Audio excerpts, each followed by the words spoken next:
Директно од Кичево, Скопје и Кичево денеска ќе се поврзат како една убава конекција.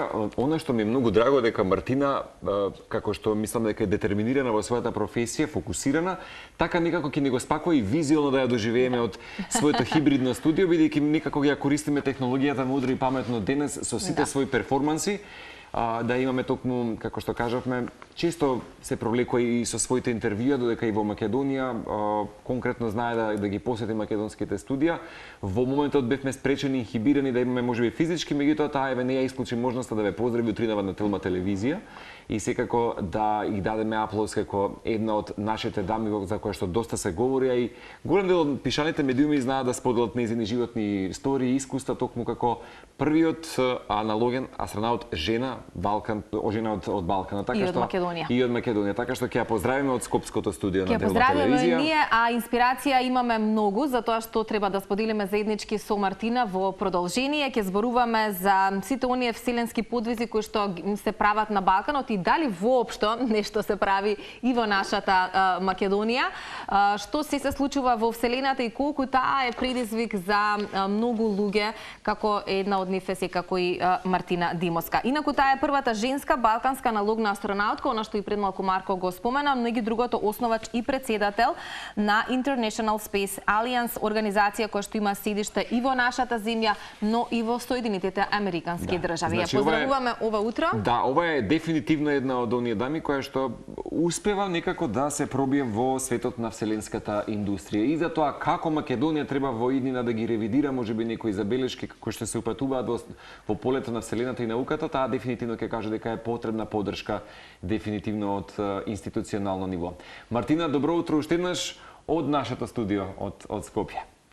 Добро утро, драго ми е што сум тука и се надевам дека ќе зборуваме во детали за вселенските науки овој пат. Со најголемо задоволство. Минутажата верува, Мартина, дека ќе ни биде кратка за се она што сакаме да го кажеме, но и во текот на вчерашниот разговор јас и ти рековме ќе ги потенцираме поважните работи. Па ајде некако и да започнеме со оглед на тоа што ти напоменав дека некако иницијална наша каписла зошто треба да зборуваме за вселената, за вселенските подвизи и зошто се уште вселенски сектор во Македонија не се доживува толку сериозно, кога веќе на многу повисоко ниво тоа го прават останатите земји на Балканот. Би сакала како прво нешто што би го прокоментирале, бидејќи тоа ни беше, да речам, и иницијалниот момент зошто те повикавме тебе во нашата емисија. Зборувавме пред извесен период за американските астронаути кои што се вратија на земјата по 9-месечен престој во вселената, иако беше предвидено да седат само неколку денови, сепак нивната мисија траеше 9 месеци. Што е она што во вакви моменти ги пролонгира работите и како оние кои што се внатре во капсулата, па и ментално и физички се подготвени да првично од неколку дена да останат цели 9 месеци. Секоја мисија и секој вселенски ред пред се е непредвидлив. Во случајов се работи за астронаутите Сани и Бач, кои што летаа на Starliner мисијата од Боинг, што требаше да оди на меѓународната вселенска станица. Таму имаше истекување на хелиум и проблем со пропелерите при самиот лет, со тоа што тие проблеми не може да бидат решени откако астронаутите полетаа, се сместија на меѓународната вселенска станица и нормално престојуваат таму подолго време. За нивното враќање, кое што требаше да биде после 8 дена, овие првични проблеми при Starliner не можеа да бидат решени и инженерите никако не открија кои се тие проблеми што се предизвикани во Starliner, со тоа што самите астронаути треба да чекаат неколку месеци, мислам дека тоа беа 9, пред да се вратат. Секоја мисија е непредвидлива, дури и нашите аналогни астронаутски мисии, како оваа што ја гледате на прилогот, може да имаат неочекувано пролонгирано време траење, затоа што секој експеримент треба да се изврши како што треба, или пак може да има проблеми со самото живеалиште, летало и слично. Овие мисии сепак не ги оставаат астронавтите да бидат гладни или жедни, затоа што се планираат карго ресуплај мисии, односно се носат нови намирници на Вселенската станица, на меѓународната Вселенска станица, и таму секогаш има некоја одредена залиха што трае во минимум од 45 дена за екипажот, така е ISS испланирана да има такви ресурси за конкретно вакви ситуации. Инаку, Мартина, ќе се надоврзам, апропо кога ги спомена Сунита Суни и Бери Буч, чинам дека ги знаеш овие податоци како 1000 зошто 1000 затоа во твојата архива, меѓутоа само куша да ги споделиме овие податоци за гледачите. Кој поминал најдолго време во Вселената, тоа е астронаутот Френк Рубио, кој што се уште го држи рекордот за најдолга вселенска мисија на НАСА, која што поминувајќи повеќе од една година на ИСС. Инаку вкупниот рекорд за еден вселенски лет му припаѓа на русинот Валери Полјаков, кој што поминал 437 дена на вселенската станица Мир. Сега би те прашал, сигурно имаш можеби малку податоци, како животот понекогаш во Вселената знае да му штети на физичкото тело, бидејќи нели телесната маса и течности, а и самото да речеме, нели, најголемиот човечки орган, кожата, често знае да има голема штета на вакви, да речеме, долготрајни можеби изложени вселенски мисии. Точно, самата Вселена е многу ригорозна за човечкото тело, затоа што ние сепак сме научени на живот на Земјата.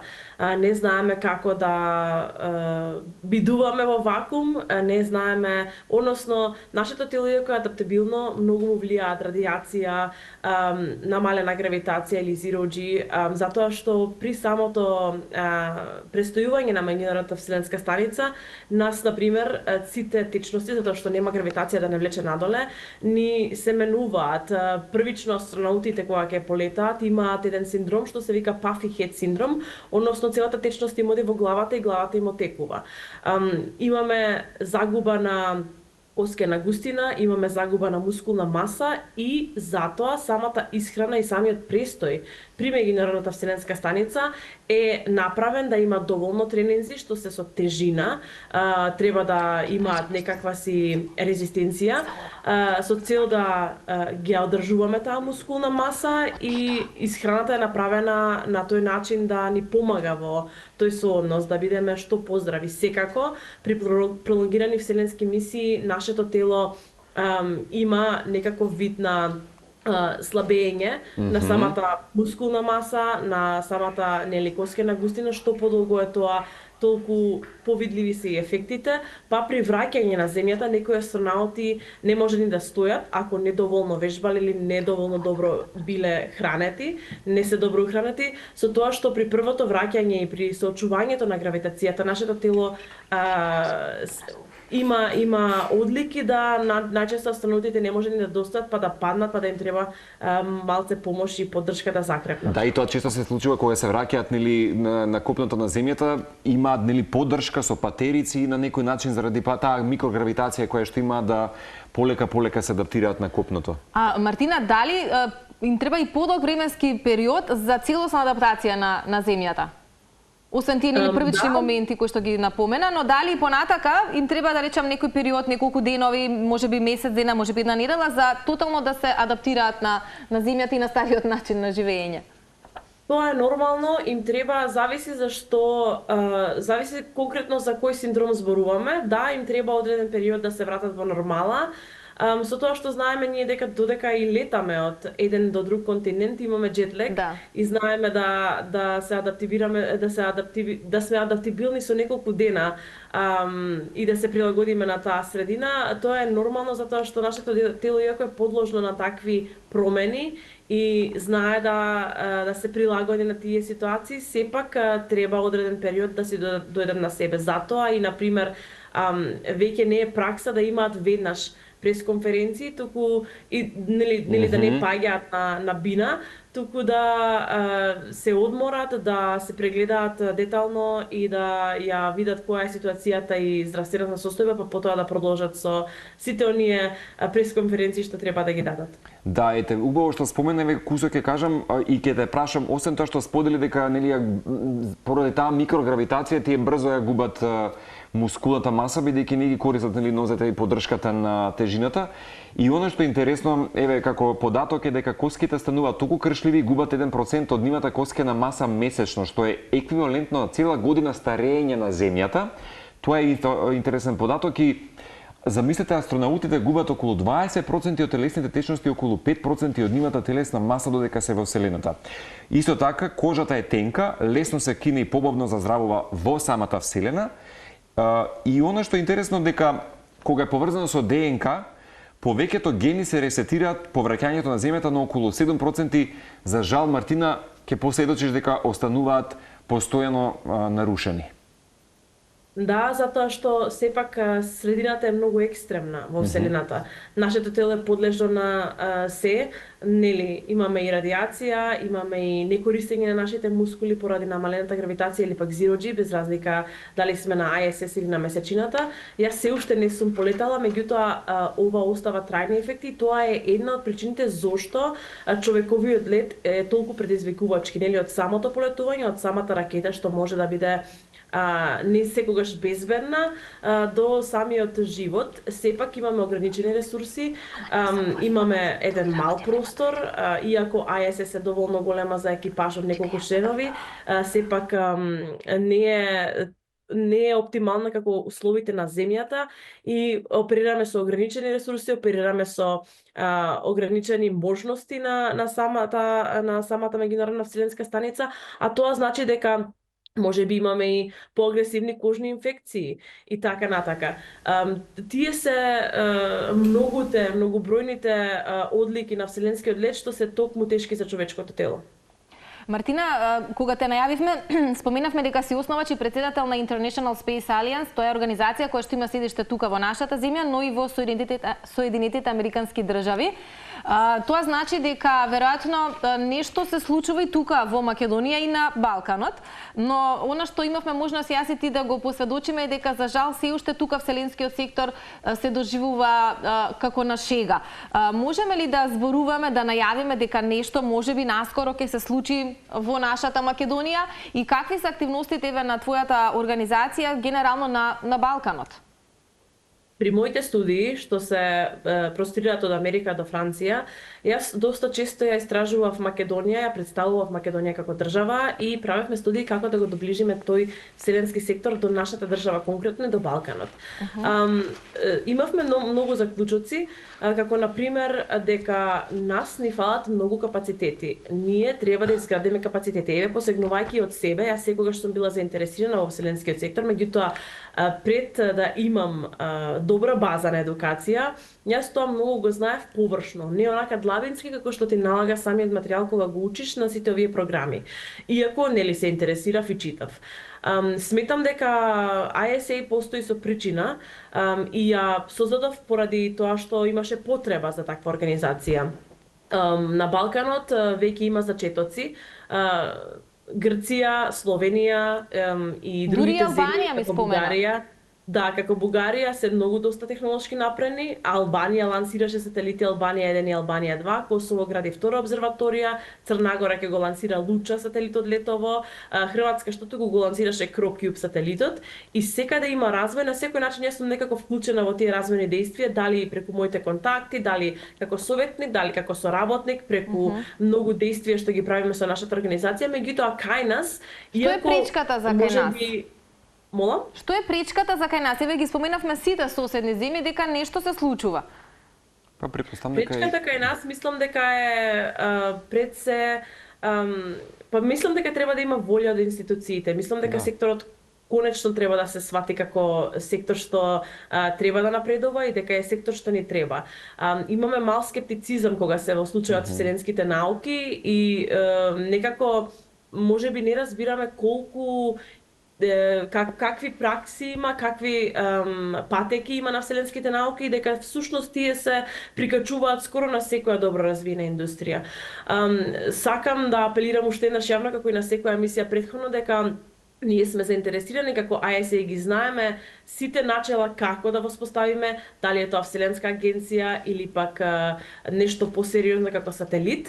Меѓутоа ни треба малце повеќе вклученост од самите институции, волја да знаеме со која институција конкретно би соработувале, кој би не поддржал и кои се едните чекори што нели оние што се во мој да ги прават тие одлучувачки чекори би не ги дале за да ги реализираме.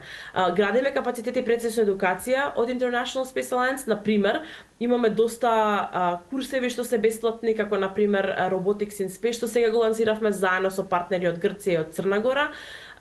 И мислам дека така се зачнува вселенскиот сектор со доста едукација, што ќе биде пред се бесплатно, затоа што овој сектор е навистина скап и многу кошта да ги плаќаме овие студии од самиот джеб. Поучена од мојот пат, гледам да отворам врати што се достапни за сите. Да, ти често знаеш да кажеш во твои дадени интервјуа дека патот за да се пробиеш нели ти бил баш така еден фин со полни предизвици. Да не сгрешам, сакам да споделиш дека или веќе тоа се ревидираше, дали во моментот си во завршна фаза во оној процес за добивање на зелена карта, бидејќи знам дека беше одобрена всушност за неа за исклучителна способност. Тоа е онаа категорија која што најчесто се доделува на добитници на Нобелова награда, олимписки шампиони, па дури и на добро познати личности како што се Алберт Айнштајн. Тоа е EB1, тоа е престижна и високо селективна категорија и баш представува чест што можеше да бидеш дел нели како квалификувана дама за добивање на зелена карта или грин карта. Се што ми преостанува од EB1 е последното интервју, сите други процеси се завршени. Како нели вселенскиот сектор како рестриктивен сектор не ти дава да работиш толку лесно или да припаѓаш во него. Во вселенскиот сектор без разлика дали е тоа Франција, Германија или пак Америка, не можеш да работиш без резиденција. За Америка тоа би било зелен картон или пак без државјанство. Така да јас секогаш имав трошки од можности низ целиот свет што ги земав со цел да бидам што повеќе специализирана или пак да стекнам искуство, што е една од жртвите што ја платив. Затоа што ако еве ја земеме IT индустријата во споредба, во IT индустријата после неколку интервјуа во некоја гигантска компанија добиваш работна виза и веднаш можеш да почнеш да работиш, бидејќи има регулативи како ITAR во Америка и слични регулативи каде што вселенскиот сектор е многу заштитен и се смета за национална безбедност. Не можеш толку лесно да припаѓаш во него и треба да ги одиш овие чекори пред се да ги финансираш сам. Од твојата едукација, затоа што за стипендии се борите, сите вие од целиот свет што немате вселенска агенција, стипендиите се малку, до финансирање на твојата зелена карта. Откако ќе завршат овие процедури, претпоставам дека ќе можеш да аплицираш и во други посериозни улоги кои што се вклучени во дејноста на вселенскиот сектор, Мартина? Токму така, да, например, ќе можам да аплицирам и во компании како SpaceX, Blue Origin, NASA како вселенска агенција и тоа ќе ми даде некоја основа да припаѓам, затоа што ни во приватниот, ни во државниот вселенски сектор не можеш да припаѓаш и не сум јас единствена. Има многу луѓе што конкретно работат само едукација или само јавно достапни програми или нешто слично како мојата организација со цел да се некако вклучени во вселенскиот сектор, а долги години не можат да стекнат зелена карта или државјанство со цел да припаѓаат. Овој проблем е општ проблем што многу малце луѓе го знаат што не се во вселенската индустрија и мислам дека имаме многу талентирани македонци, меѓутоа ова е главна бариера зашто ние не припаѓаме во тој сектор. Кога ние би имале вселенска агенција или официјално државно тело што ќе направи некоја конекција со други вселенски агенции како што се ESA или NASA, мислам дека патот ќе оди многу полесно за наши талентирани луѓе да припаѓаат во големите вселенски центри. Да, убаво сподели Мартина и ти се навистина пример и за младите генерации, затоа што велиш имаме талентирани на ова поле и во овој сектор, но веројатно тежок е патот кој што треба да се изоди, кој што и ти го одиш веќе долго време за да стигнеш до онаму до каде што треба. Можеме ли да ги мотивираме некако младите, бидејќи ти си показател за тоа дека навистина ништо не е невозможно, дека светот е навистина може да ни биде на дланка, што се вели, дека не постојат бариери ако го имате потребното искуство и и знаење. Можеме ли да најавиме некои следни мисии твои наредниот период и да дадеме една порака до пред се младите кои што не гледаат за тоа ако имаат некаков интерес во овој сегмент, зошто треба нели да се ангажираат и да работат на остварување на своите соништа и цели? Јас како сама индивидуа можев само да постигнам мисии до аналоген астронавт, затоа што немаме пак тогаш за вистински астронавт. Не знаеме како се постанува вистински астронавт во нашата земја, ги немаме тие капацитети.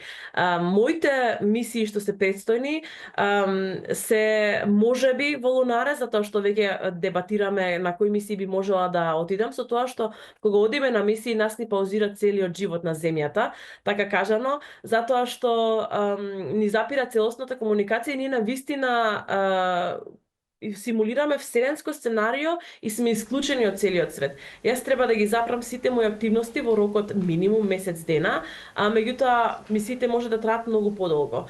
Доколку најдеме добар период каде што јас можам да го извршам тоа, веројатно би служила уште некоја мисија при Лунарес, затоа што тие сега соработуваат со Европската вселенска агенција и имаат мисии што ги мимицираат предстојните мисии на меѓународната вселенска станица ISS или пак Аксио мисиите што следат.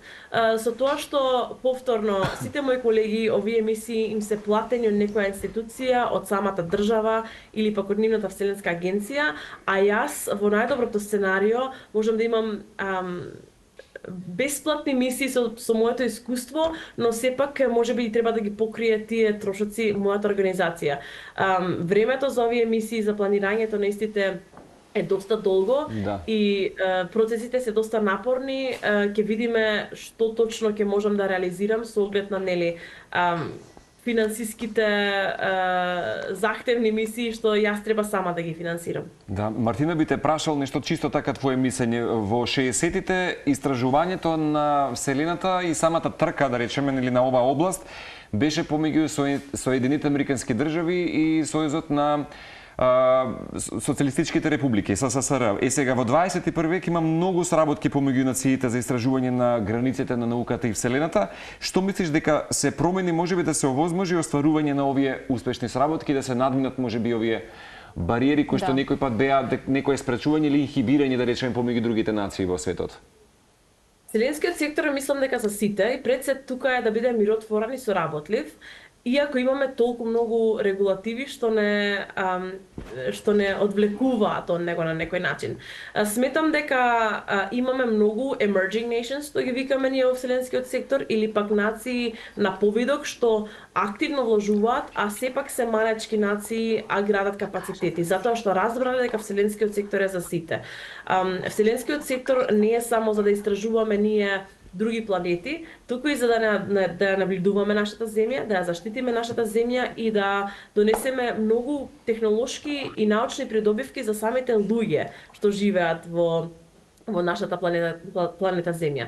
Така што мислам дека секој треба да се вклучи и има многу држави, например, еве, има сега African Space Alliance, Афричката вселенска алијанса што е инспирирана токму од нашата организација, каде што афричките држави се обединети заедно и градат еден екосистем и се доста активни. Земји како Индија, како Африка, земји како Луксембург, што се ете така мали, а сепак градат капацитети, може да ни служат како пример тука нас на Балканот како се действува и зошто е ова важно. Прекрасно, ова всушност интервју беше доволен показател за поддршката, генерално за да се фокусираме можеби на научните трудови кои што се поврзани секако со Вселената. Ова беше исклучително и прилика за нас да те имаме барем вака хибридно утринава на Телма. Не знам кога се враќаш повторно можеби назад во твојата база, меѓутоа се надам дека во овој период дека се уште во Македонија вака физички присутна, ќе можеме да те имаме во студио па да разговараме и на бројни теми. Има доста интересна и корисна за многумина. Се надевам јас дека ќе ве видам во живо. Благодарам на вклучувањето. Ми беше чест да позборуваме за вселенските науки. Прекрасно. Мартина, ти благодариме на вистина за тоа што сметаме дека ова се моменти, можеби ти си нели пионерот во ова поново време и историја за нашата земја, зборувајќи за Вселената и вселенските случувања. Се надеваме дека твојот пример ќе го следат уште многу други луѓе и дека навистина ќе им покажеш и докажеш дека ништо не е невозможно ако силно работиме на таа едукација. Аз споменавме кога е вселената во прашање, на вистина треба многу труд, многу работа, многу учење, многу знаење за да се достигне и да се стигне онаму до каде што е најпотребно. Останува вселената се уште неистражен простор за кој што верувам дека многу од луѓето во светот ќе ги смогнат силите заедно и ќе се обединат, се разбира, за да дознаеме сите ние обичните луѓе што се таму се крие. Мартина, ти благодариме многу. Бакнежи до тебе. И навистина посакуваме успех, да може би, ако не физички тука, па следното вклучување да ни биде од Америка, од некоја друга твоја мисија или некаков голем ангажман. Беше тоа Мартина Димовска, првата женска балканска аналогна астронаутка со која што може да се пофали нашата земја.